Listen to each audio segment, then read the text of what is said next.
welcome to the Carpenter's Desk. We are joined with Dr. Joshua Swamidass.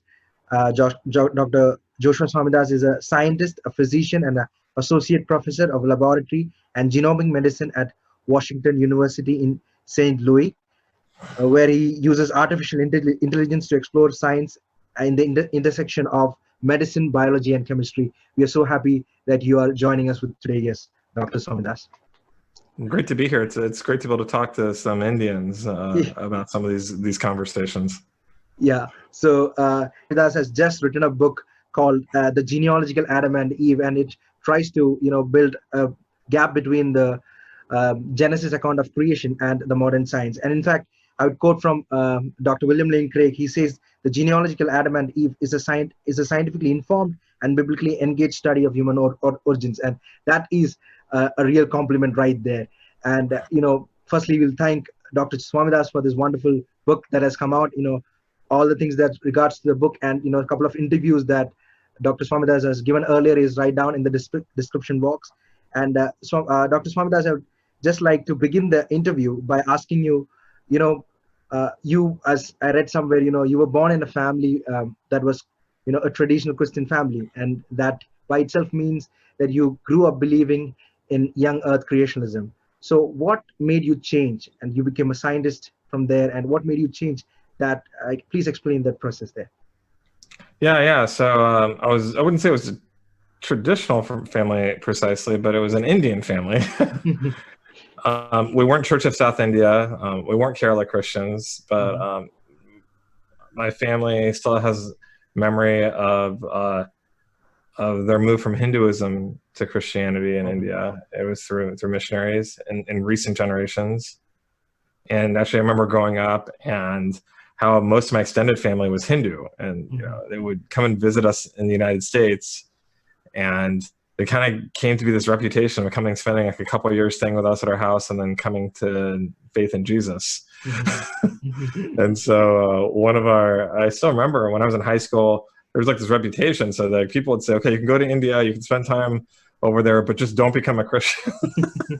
and how still, that there was something that would happen as people would encounter like this living presence there. Now, we also believed, I would say, in young earth creationism, but it wasn't quite in the way you'd see it in America. I mean, it was just that we picked up scripture and that's what it seemed like it said. It wasn't really connected to the big debates and fights out in the United States, like the Scopes trial and all the anti-evolutionism there. And I spent time trying to think through that and make sense of it. And it didn't really make sense because it was so focused on something other than Jesus that it just didn't seem right in a lot of ways in the end. But in the end, what really shifted me is I really thought through what the best part of young earth creationism is. And I think the best part is the high value on scripture. Yeah, definitely. And so when I read scripture, instead of what people told me about scripture, but really read scripture for itself, I couldn't really find like the conflict anymore when I started to understand biology and evolution. Now, of course, it wasn't, some people would say that because they just come to think that Genesis is totally figurative. I'm saying even if you take it totally literally, the way how I learned it, as an Indian Christian and an Indian family, I just couldn't see conflict with what I was finding in science. And the reason why is when you look at the Genesis account, it seems to really give you this hint that there's people outside the garden. And if there's people outside the garden, it turns out that there's no conflict with evolution. Kind of solves the problem, which you've neatly explained in the book, the whole idea of, people outside the garden, and then the, how they mingled with people that God created. And then, so yeah, it's an interesting hypothesis. So, most of the time what happens is we see these as two camps. Like there is this young earth creationist, and there is this, intellectuals or atheists or self-proclaimed intellectuals, they side with evolution. And what happens is there's this, war that's going on, even though it's not there. So what is your take on, these people or the a sect of society or a sect of scientists, I would say, who try to use evolution as an argument against the Bible and also against theism in general? Well, so we talked about young earth creationism. On the other side of it, there are atheists, right, that have argued that evolution demonstrates there is no God. To be clear, they aren't saying that as scientists. They're saying that as atheists. There's a difference between those things. Science itself is secular. It doesn't really tell you one way or another. Exactly. And I mean, you can believe whatever you want, and you know, you can use whatever evidence you want, but science doesn't actually say God is dead. I mean, that's what like Dawkins might say, but that's something different. So you kind of keep that straight. Well, you know, the thing that's interesting about it is actually both Dawkins and Kenham agree. They agree that if evolution is true, that the Bible's false. Except for they're both wrong. Both Dawkins and Kenham. It turns out that evolution is true, that the Genesis can be read in an entirely literal way. So it's not even really clear what the conflict is. I mean, they were all convinced there's a conflict, but I'm a skeptic of that conflict. All right. So what happens is, so we have this different views that come up. Like, for example, there is a new, or not a new, I would say, a popular movement that's going on among Christian intellectuals, the intelligent design movement. So what's your take on it, and what do you think about the so the intelligent design movement is something that's not really big in India. It's something that's a far bigger deal in the United States. It's actually somewhat connected even to United States politics. But it is also getting to be a little more known around the world right now. It's put forward as a way for that maybe science can detect evidence of design in nature, meaning divine design, that God did it somehow, but except for we're not going to say God precisely in this context. We're going to say like an intelligent designer. It's an interesting idea. It's about 100, sorry, not 100. It's over 25 years old now, that idea. It's almost 30 years old now. And so we know how it was received by scientists and how it played out. Like, and I remember first learning about it when I was in high school and college. So I started college in 96. I met Michael Behe in 1998. And it was exciting because we didn't know how scientists would respond to it and if it would make sense. And whenever you put forward an interesting scientific argument, you get to see how people respond and make sense of it. But now we know. So what happened? We found out that that idea was a really interesting idea that just didn't pan out scientifically. The science wasn't there. And it didn't really convince a lot of scientists. And in fact, one of the things that's happened is a lot of scientists have become very frustrated with the idea because they haven't let go of a lot of arguments that just really clearly seem to be false. And so, I think it's a really great go they had at it, but it just doesn't end up panning out as good science. And as Christians, that shouldn't really bother us because Scripture doesn't talk about an intelligent designer. It doesn't talk about idea arguments or science. It talks about God who created all things. True. Yeah. So one of the things is sometimes when you try to build up these bridges, what you get this kind of remark, or people try to attack you by saying that that's pseudoscience. But I would like to quote a secular biologist, Nathan Lents, writes that some atheist scientists are taking Swamidass seriously because Swamidass is not peddling pseudoscience. That's a great compliment. And that's a high compliment. Yeah, that's a very high compliment. So how did you manage, or how was that idea that you thought like maybe some people they would just read the book of Genesis, even though they're Christians and they're scientists, they would just read, or maybe they would just read the book of Genesis and they would just say, okay, this need not be interpreted literally, and they would just don't bother about it. But what made you think like, okay, this could be true, at the same time view of evolutionary biology at the same time could be true, and what made you work towards the bringing them together? Well, I was curious, which is why I did it. But I think the real question here is how in the world did this convince even atheist scientists? Yeah. And the reason why is just because it was good science. Like, I made a good argument that was clear.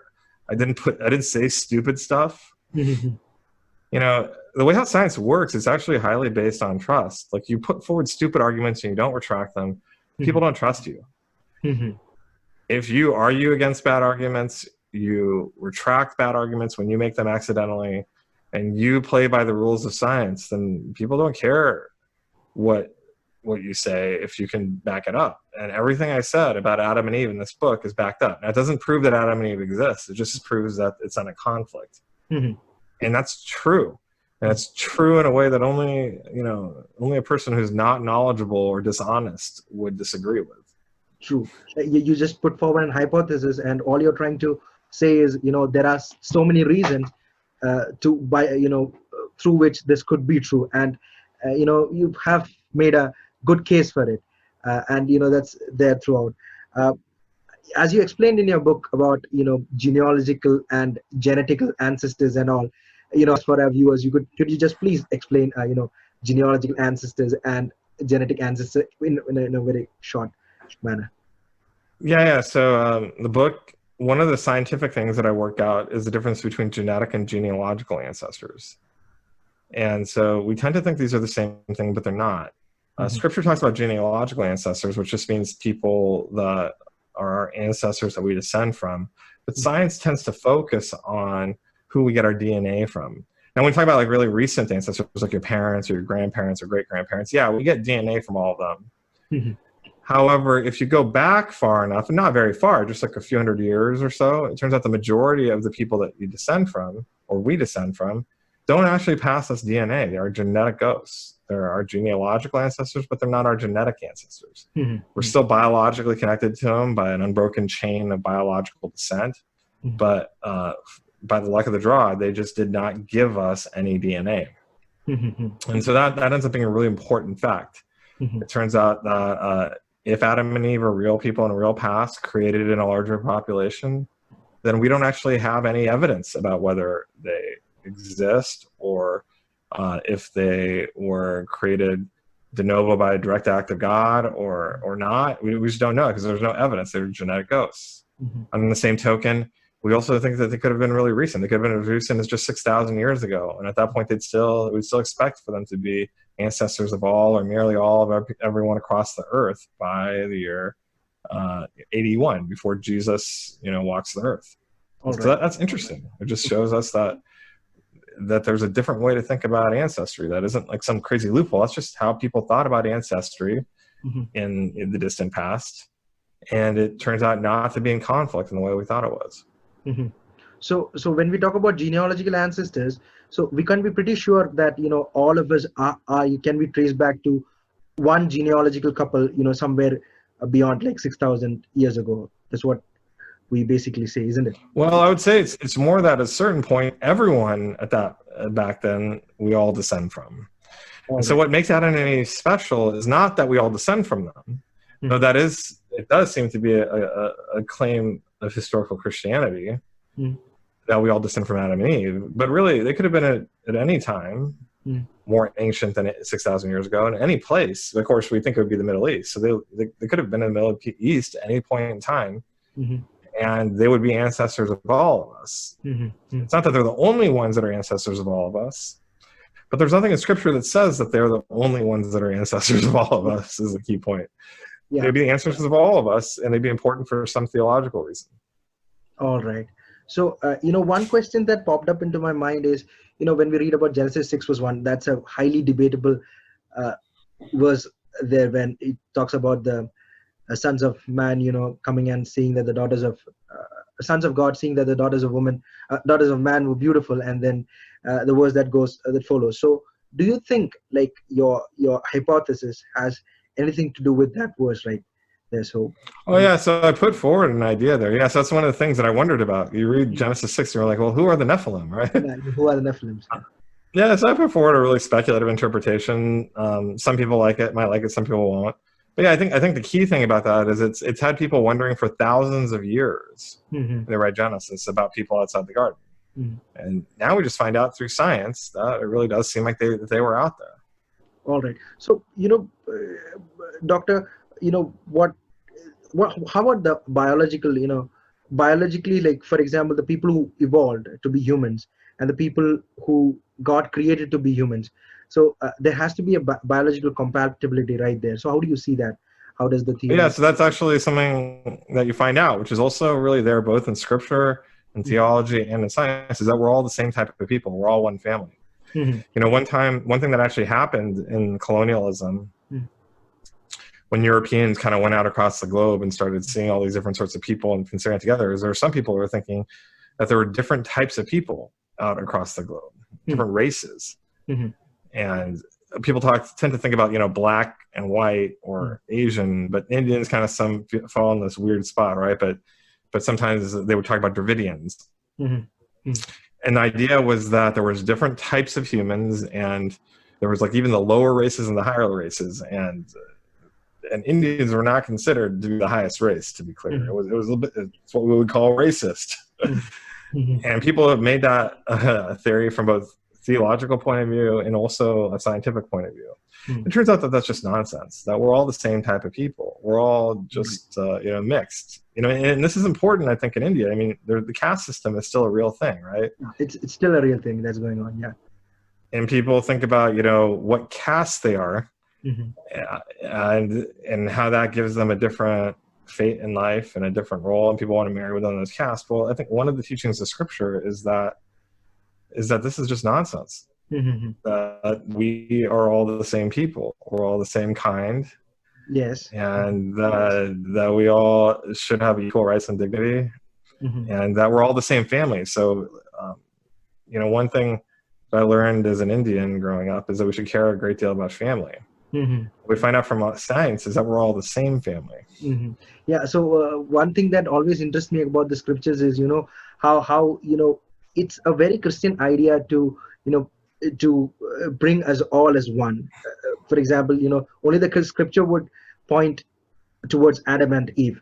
So the very idea of equality, being and the human rights as such, to treat everyone equally, it also follows from Genesis 1, where the image of God is given to man, and man is created in the image of God. And if you don't have that, then the question is, why would you treat people equally?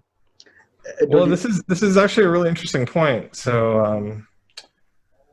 I mean, there's a lot to dislike about colonialism, and I'm not at all endorsing colonialism, but I think it's interesting to look at the history of the conversation between the British rule and Indians at the time, right?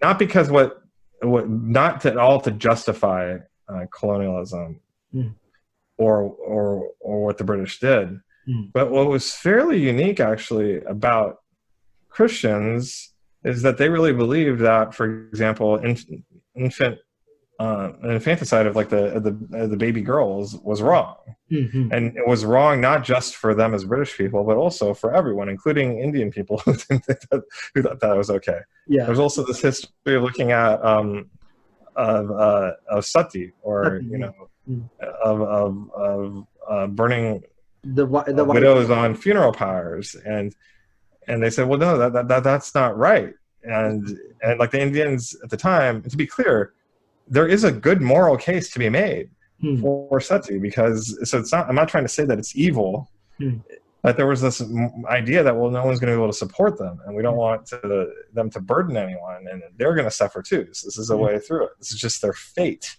their karma. Yeah, their karma. Yeah. And then you could also say that. So I'm not trying to say that there was something like profoundly evil there, to be clear. And there's also thuggy too. That's the other case too, right? Which was, I mean, obviously it wasn't common in India, but the idea of ritual murder.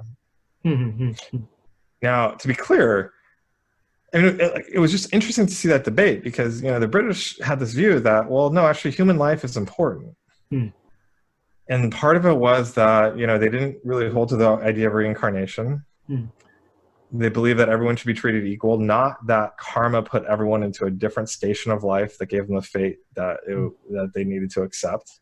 And they also believed that this was true not just for them, but for everyone.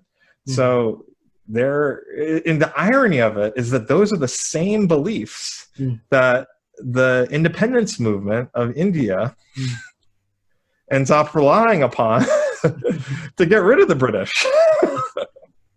It's because they're asserting rightfully their autonomy as people, that they don't deserve to be under the thumb of the British. Yeah, true. So you don't know how people take this in the current political situation, but somewhere we got this idea of freedom and rights because the British were there. To be very, very blunt about it.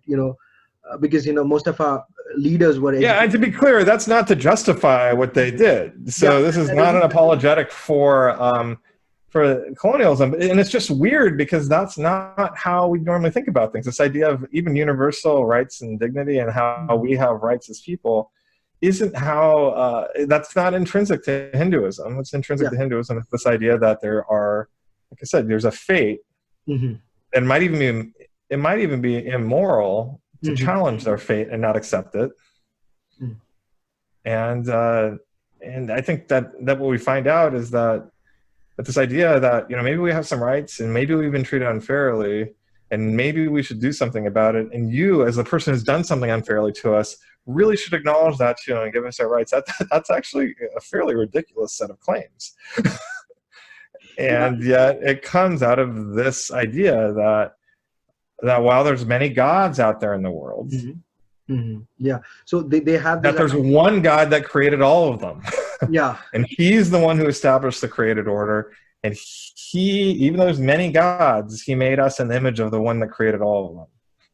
So when we talk about the image of God, and you know, when we talk about the evolution that came in, so how do you explain you know, the image of God? In your book you touch about the topic, the image of God, you know, given to all men. Like for example, if the people evolved and then Adam and Eve was created, so how do God bestow the image of God? Well, so yeah, I talk about this a lot because it's not really clear among theologians what the image of God actually is, ironically. So I explain that a little bit. And that's part of the fun of it. We know a couple things. We know that we're all in the image of God. We know that evolution can't produce the image of God. God had to do something. Yeah. And we know that it's talked about in scripture and it's important.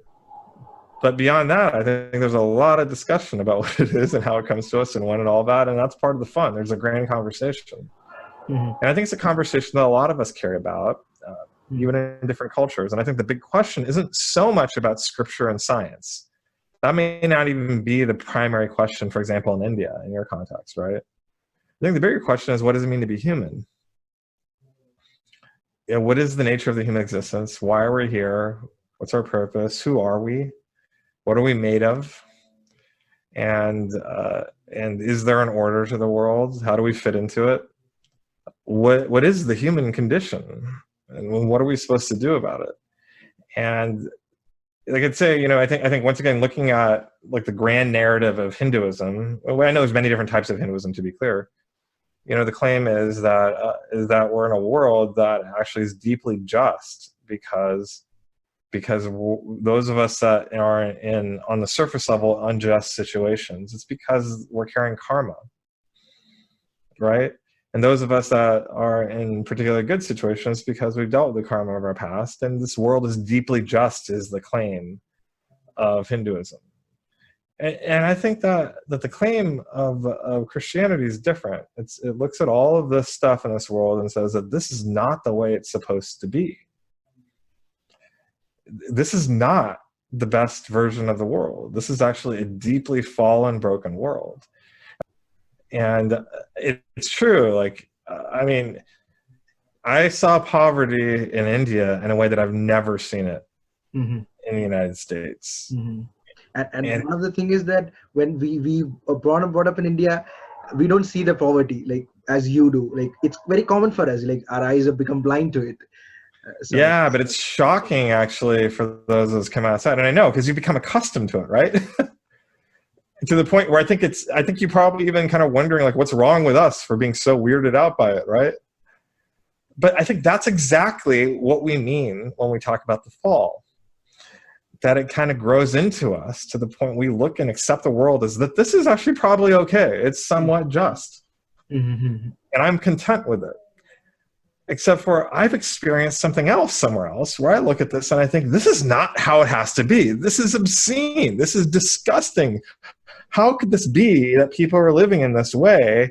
And I cannot conceive and imagine it. To be clear, I'm not saying that Indians are disgusting or whatever. The point is that India could be better, right? It could definitely be better.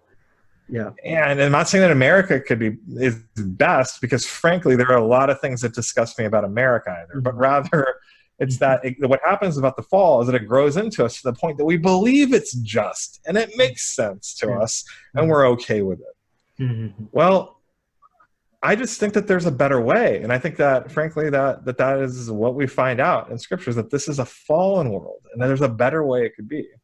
And that I think is a strikingly different way to see the world than we get from Hinduism, right? Yeah. So, adding to this discussion itself, I just want to ask, about peaceful science. And the tagline of peaceful science is, what does it mean to be human?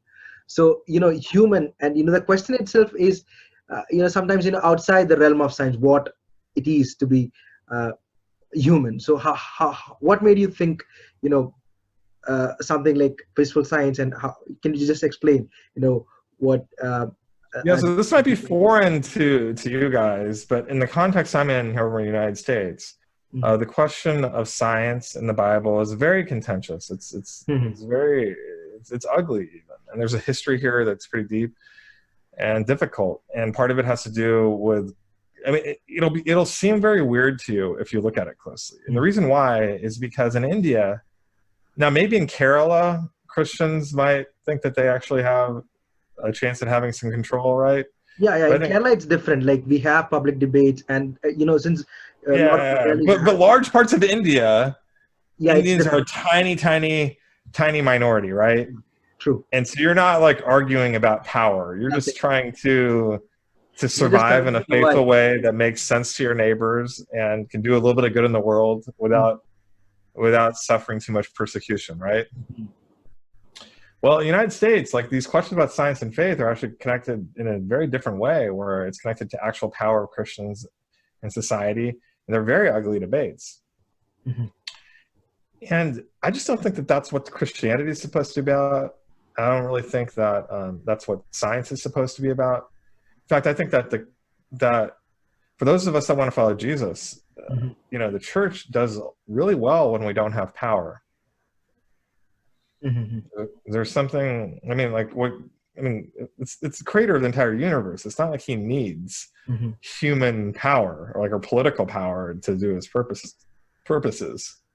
And so, a big part of that is just kind of returning to that maybe in a more Indian way of thinking about things, where we're not actually after power, but we just really want to make sense of things together and really pursue peace and to seek the good of the city, recognizing that, we don't have to control the city to seek the good of the city. Maybe we're exiles in a land that isn't our own. So, lastly, I just wanted to, ask you, how do you see your work?